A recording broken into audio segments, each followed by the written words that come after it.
Live from London, this is BBC News. US intelligence chiefs face a grilling in the Senate after a journalist was mistakenly added to a group chat just before an attack was due on Houthi rebels.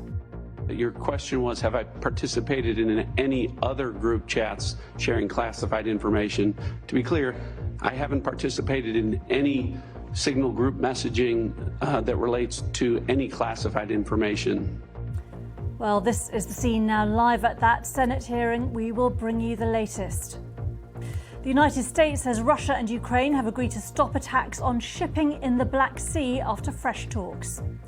Protests continue in Turkey, where opposition supporters are demanding the release of Istanbul Mayor Ekrem İmamoğlu. And was it the Starship Enterprise or something else in the sky last night? We get to the bottom of that mysterious glowing spiral.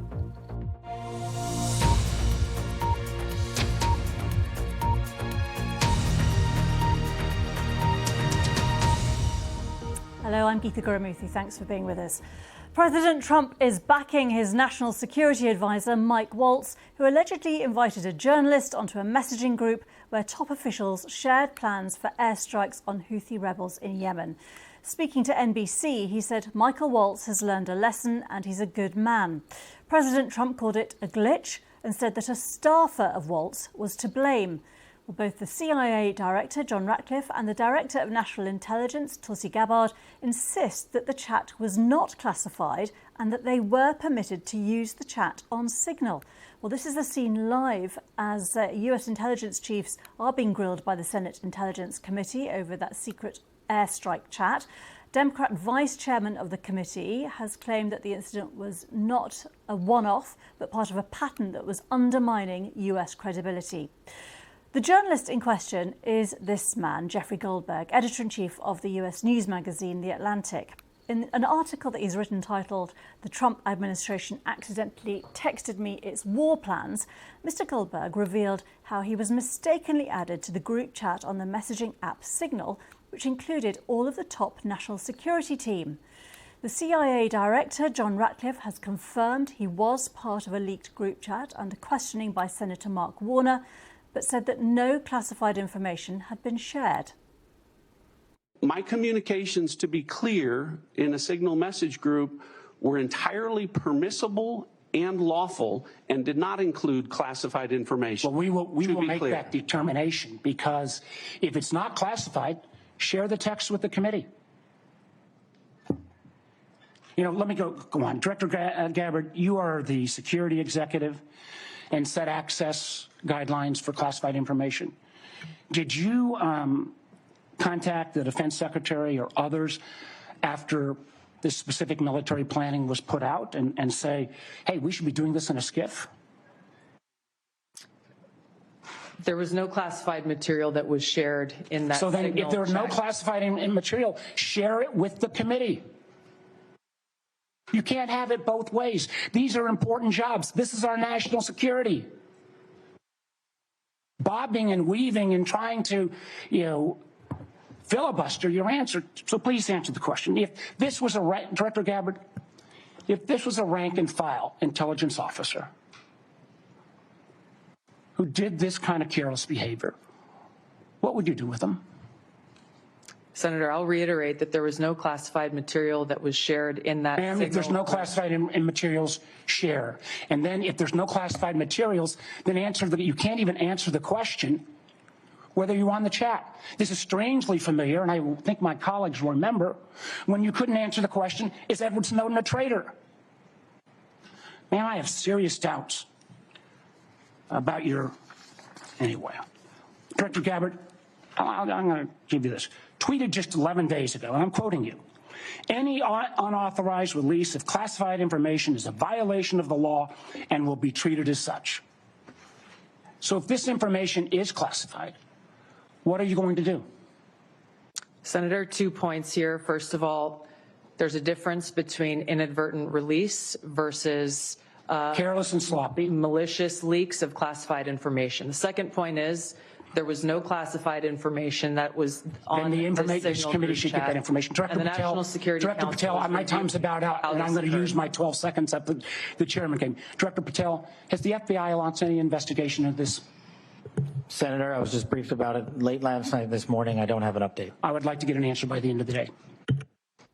Senator Mark Warner, the Democrat vice chair of the Intelligence Committee, clearly frustrated with the answers he was getting. And Senator Mark Kelly also pushed them on whether controlled unclassified information had been released on that chat and whether that was appropriate. He pushed them, for example, on whether any weapons systems had been mentioned, any specific weapons systems and military units were mentioned. And both Tulsi Gabbard and John Ratcliffe said that they could not recall. They were also asked about the names of any operatives, because the journalist did say that one active CIA member was named. John Ratcliffe said that that person did not operate undercover and routinely worked on his staff in communication with the White House. But still an awful lot of questions outstanding and a real standoff really between those being questioned who are really defending their actions and the questions.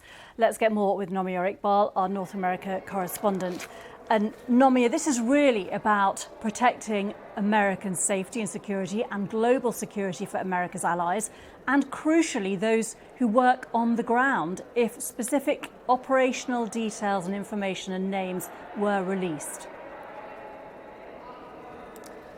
Well, I think the Democrats' argument is, what if it wasn't Jeffrey Goldberg, the editor of the Atlantic, in that group? What if it had been somebody else that was maybe sympathetic to the Houthi rebels? What would have happened then? And you can really sense the tension in that hearing, and it's just worth mentioning that that hearing was pre-scheduled. So the Intelligence Senate Committee were planning to hold that anyway as part of their annual hearing on worldwide threats, and Tulsi Gabbard and John Ratcliffe were already going to be giving evidence. But of course, all the line of questioning is about this controversy, about this use of the commercial chat app to discuss sensitive plans. And it was notable there where Tulsi Gabbard was asked if it wasn't classified material, if it wasn't sensitive, share it, show it us. And she couldn't answer that. And I think that in itself is what the Democrats are saying, that this was sensitive material. Now, is anyone going to lose their job over it? Probably not, because President Trump has said that he stands by his national security advisor, Mike Waltz. He was the one who allegedly added Jeffrey Goldberg to the group. He described it as a glitch, and I think that's probably the closest you'll get to Mr. Trump saying that this was a mess up. But Mr. Trump and the White House generally are trying to play it down, instead trying to say, well, the strikes were a huge success and this was just a mistake. We spoke to Senator Ted Cruz, a Republican. He played it down. He said, look, this was just a mistake, and what have you, but that's not going to satisfy the Democrats, or even some members of the Republican Party are hugely concerned about this breach in national security. Nomia Iqbal for now. Thank you. Well, Donald Trump's former national security advisor, Ambassador John Bolton, told us these are the people who are supposed to keep the secrets, and said there is no justification for what's happened. I don't think at this point we know whether this particular group chat was the first time that it had happened or whether it was part of a pattern. That's certainly what investigators should find out. Maybe that's in part what will happen at this hearing today. But it's very concerning, not just that it was the Michael Waltz, the national security advisor, who set it up. Again, to me, I don't have words to say what my reaction is. I just can't imagine it. Or the Secretary of Defense sending very, very specific information about military planning, but others, like the hearing you're looking at now with Tulsi Gabbard, the Director of National Intelligence, and the Director of the CIA, Ratcliffe. These are the people who keep the secrets. These are the people who set the example. These are the people who set the standards. And they participated in this Signal group chat, and apparently, as far as we know, never said a word. There's no explanation for it. There's no justification for it, that's for sure. John Bolton speaking to us a little earlier. Let's speak to Matthew Bartlett, a Republican strategist and a former Trump State Department appointee. Thanks for being with us. We are just showing everyone the images from that Senate committee as it continues. We will dip back in, of course. What do you make of the defence that we're hearing from Tulsi Gabbard and John Ratcliffe, that Signal was legally permissible, that there was nothing classified that was revealed, that they didn't, as far as they know, reveal details that were operational or about weapons systems? Does that justify what's happened? Well, Geeta, we have a bit of a national security scandal going on right now. And this morning, it is playing out, in the theater of politics and maybe even the theater of the absurd. Yesterday, just the story rocked the city, rocked foreign policy circles, that how could this happen? The principles of our national security apparatus in a Signal group chat, talking about very sensitive, again, potentially classified information, and then inadvertently inviting not just a journalist, but a Trump antagonist. It was shocking. Jaws were on the ground. And now today, you're seeing the narrative change a bit. You're seeing them say Signal was now approved by the U.S. government. When I served at the State Department, that certainly was not the case. You're seeing them say that classified information was not discussed, though it seems as if the reporter, Jeffrey Goldberg, has the screenshots where some of that was. And you're also seeing them say that this was not a chain of command, but rather a coordination group, and that they made references to the high side, if you will, the classified information, the proper system and channel that these conversations should have been having, and that this was merely for coordination purposes, and the only issue being, that they inadvertently invited a journalist onto this. Some of this is incredulous. Some of this sounds like trying to clean up this mess, and we're hearing this all live in front of the U.S. Senate. Again, I'm a Republican, have worked in foreign policy with classified information. Senator Mark Warner, a Democrat, is asking some very simple questions, and it's not sure that he's getting some very simple answers.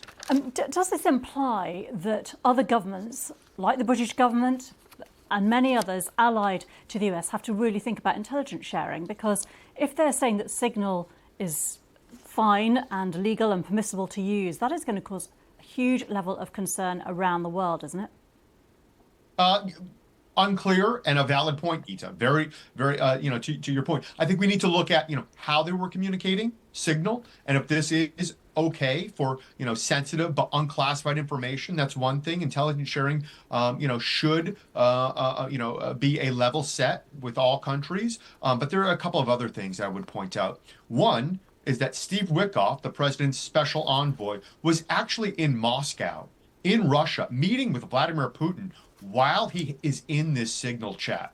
My understanding, as an appointee, is that you could not have these messenger apps on your phone because it could be penetrated. Spyware could, encapsulate the entire phone. A very dangerous position, certainly in a sensitive place like Russia or China. So that to me is shocking. And then beyond that, let's look at some of the content that you have. Nearly the cabinet, the entire national security apparatus, including the vice president, who is voicing his dissent, suggesting that the president does not fully understand the entanglement that he is about to involve the U.S. in, and then also his posture towards Europeans.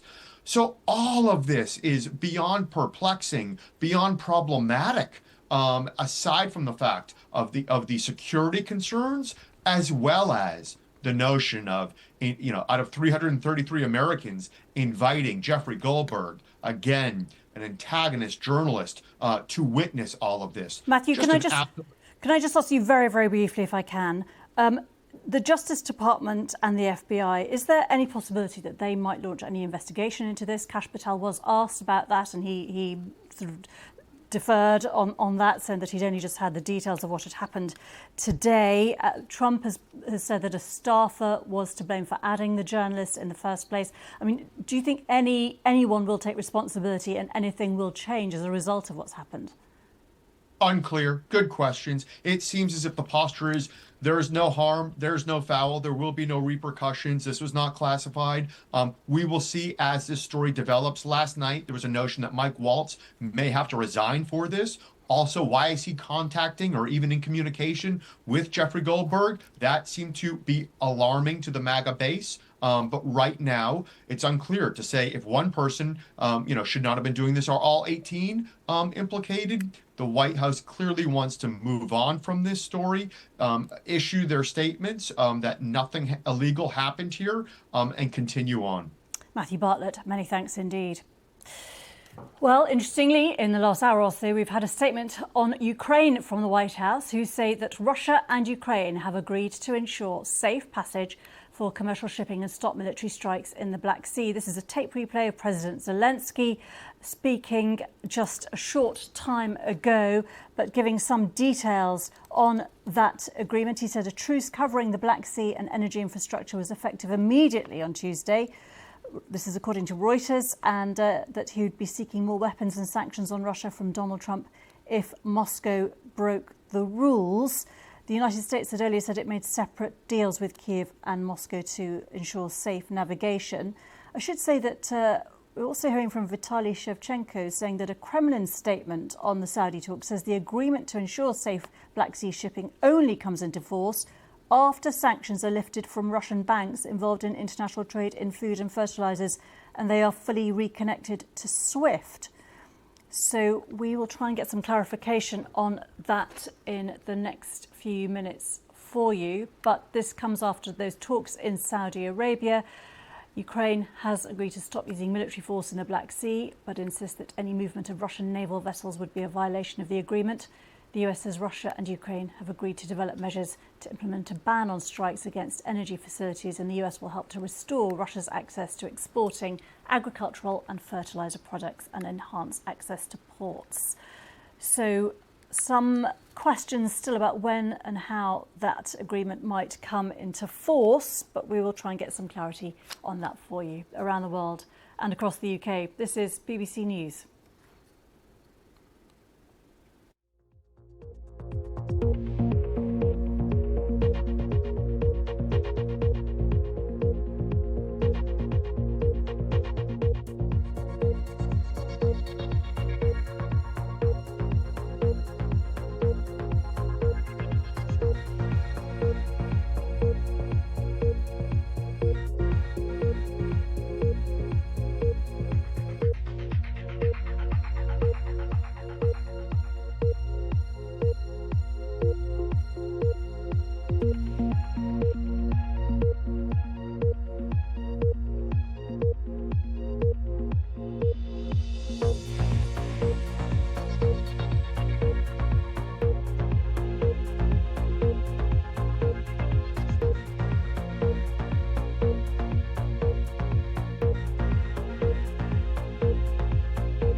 Now here, the Metropolitan Police say that the fire at an electrical substation which led to the closure of Heathrow Airport last week is no longer being treated as a potentially criminal matter. The force's counter-terrorism command had been leading the investigation to establish the cause of the blaze at the substation in Hayes in West London that started on Thursday evening. Around 200,000 passengers were disrupted after Heathrow was closed to all flights on Friday until around 6 p.m. following that fire. The police have now said that officers had found no evidence to suggest the incident was suspicious in nature. As such, we are no longer treating this as a potentially criminal matter. Turkey's government says more than 1,400 people have been arrested in connection with the mass protests that have swept the country since last week. The unrest was sparked by the arrest of President Erdogan's main political rival, Ekrem İmamoğlu, on corruption charges. Our correspondent has been following the mass protests against Mr. Erdogan's government in Istanbul. Let's get more now from Mark Lowen. Yes, we're here in Majka Park, which is one of the biggest parks in the centre of Istanbul, in fact, one of the only parks in the centre of Istanbul. And this is now where the one of the student protest movements has come. I was with them a little earlier outside the Istanbul Technical University, students who were boycotting their classes and sitting on the steps of that building in solidarity with the protest movement that we've seen over the last week.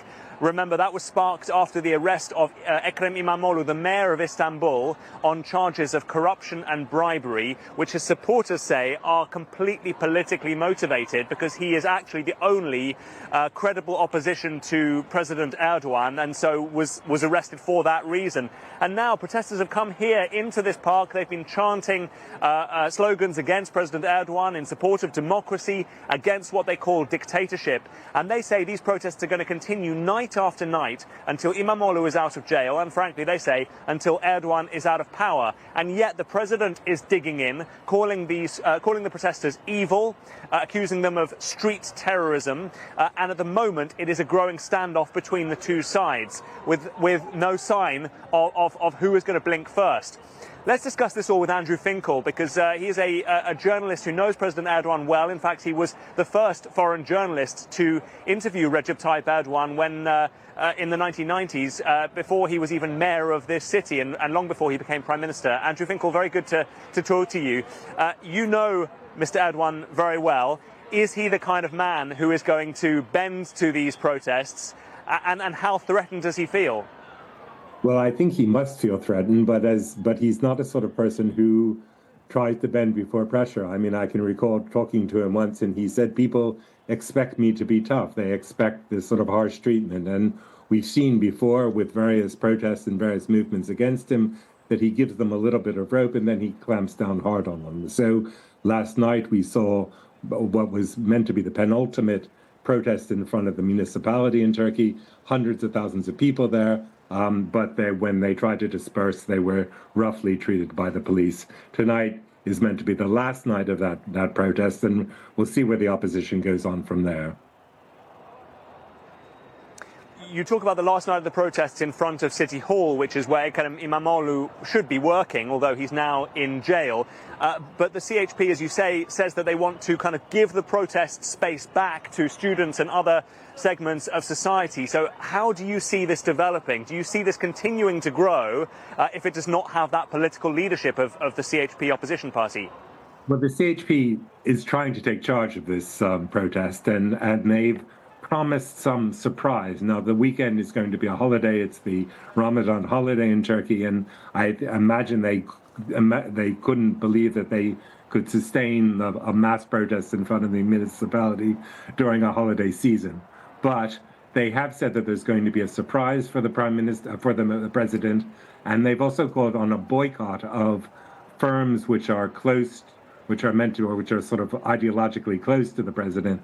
So they're clearly not backing off, but the protest is taking will take a more diffuse, and we really don't know exactly at the moment what form exactly how it will play out. Andrew, unfortunately, we are short of time given all the other global news at the moment, but very good to talk to you. Andrew Finkel there, a long-time Turkey watcher and somebody who knows President Erdogan well. Well, we will have to see whether this protest movement continues to grow. At the moment, it is the largest street protest movement in well over a decade here, Gita, and they feel that this time it is different after 22 years in power. Turkey's democracy and Turkey's economy is frankly in crisis, and they feel they're not going to go anywhere until there is a significant change. Mark Lowen there in Istanbul. Greenland's politicians have condemned plans for a high-profile US visit in the wake of President Trump's threats to take over the island. Second Lady Usha Vance is making a cultural visit this week, and a separate trip is expected also from Trump's national security advisor Mike Waltz. While speaking to the newspaper Sermitsiaq, outgoing Greenlandic Prime Minister Mutta Egede said that the only purpose of these trips is to, quote, show a demonstration of power of the US. Let's speak to Martin Sorensen, news correspondent for the Danish broadcaster TV2, who joins us from Greenland, a very snowy, beautiful looking Greenland. Thank you so much for being with us. What is the reaction there to the impending visit of Usha Vance? People here are looking at it with a mixture of anger and suspicion, because the Americans generally are most welcome to come here as tourists or as investors. But in this particular case, they are coming without an invitation, without an official host. And it comes, of course, on the backdrop of these very sinister comments coming from the White House in recent months about a possible takeover by America of Greenland, about the use of force, military force, about annexation. So people are very wary about this visit coming up this week. Shivans has said, she's very interested in the cultural links and ties and the history. What is the situation on the ground if it isn't a formal invite? How do these trips get managed? Well, as far as we know, they've been invited by the organization who runs this dog sled race that will take place on Saturday, and where Usha Vance will be a participant. But there's no formal organization here. We know some individuals from Greenland have reached out to people around President Trump, perhaps in the administration as well. And Americans themselves are organizing this visit, and very little is known about the actual program, who they're going to see, where they're going to visit, except for this dog sled race. And as far as we know, National Security Advisor Mike Waltz will be in Pituffik Air Base, also known as Thule Air Base, up in the far north. Are you anticipating any sort of form of public protest? I mean, are people getting seriously worried about the American view on this? They are very worried, but the Greenlanders are also very, I would say, a very quiet people. So what we have heard is that up in Sisimiut, where the dog sled race will take place on Saturday, people are planning a silent protest where they say they will stand along the route where she will travel, and they will turn their backs quietly to her to signal to the Americans that they don't like their ambitions for Greenland. And just very briefly, we know that in recent polls, almost 80% of Greenlanders have backed independence from Denmark, but even more of them don't want to become part of the United States. I mean, realistically, what power do people there have if Trump pushes this agenda? Well, Greenland doesn't have a defense of its own, and Denmark has a very small defense here. The thing is, Greenland, being a part of Denmark, is also a part of NATO. So America is the great ally that should be part of the protection of Greenland. So that adds to the oddity of this situation, that the country that should be part of the defense now seems to be on the attack. Martin Sorensen from the Danish broadcaster TV2, thank you so much for being with us. It does look an extraordinary backdrop that you're broadcasting there for us from. Thank you so much. We are back in a few minutes with much more for you. And of course, there's much more on the website too about the developments on Ukraine, and also at that Senate hearing on that huge intelligence breach in the United States. I'm Geeta Gurumurthy. You're watching BBC News.